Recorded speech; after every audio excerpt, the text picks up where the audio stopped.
Ce n'est pas facile d'être une femme saine d'esprit. Encore moins facile lorsque tu as grandi avec des traumas familiaux, des blessures émotionnelles, des situations de vie stressantes, oppressantes, voire même dégradantes. Et ce qu'on fait souvent pour survivre dans ce genre de situation, c'est qu'on se réfugie dans l'extérieur. On se maquille, on s'habille, on se coiffe, on cherche à montrer au monde que nous sommes féminines, que nous allons bien, que nous maîtrisons. Mais au fond, la plupart d'entre nous, nous savons que nous sommes des coquilles vides.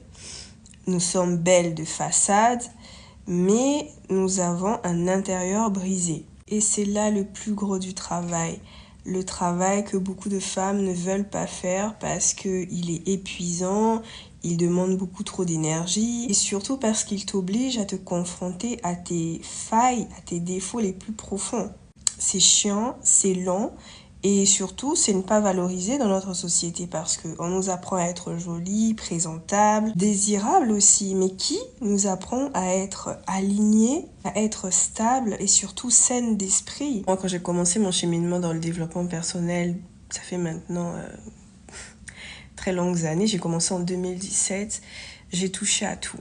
J'ai fait tout, j'ai touché à tout, juste pour avoir les réponses, pour découvrir quelle personne je suis au fond de moi, quelle personne entière je suis réellement. Et ça m'a pris du temps, ça m'a pris des années. Pendant ce cheminement, j'ai dû à de nombreuses reprises à chaque fois briser mon ego.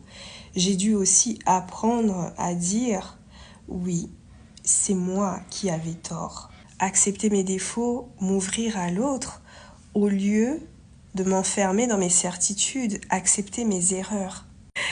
Et crois-moi que ça, c'est 1000 fois plus difficile que de choisir une robe ou de faire un brushing par exemple. Peut-être que toi aussi tu es déjà consciente, peut-être même que tu as déjà commencé à travailler cet aspect de toi. Et peut-être que tu as dû t'arrêter par fatigue, par manque de force, par peur ou parce que la vie t'a renvoyé vers d'autres situations plus urgentes. Et sache une chose, là où tu t'es arrêté, tu peux toujours reprendre. Et si tu sens que cette part de toi te manque, que ce vide intérieur persiste malgré tout ce que tu as accompli, c'est que c'est un signal. Reprendre ce travail, ce sera aussi reprendre une part de toi.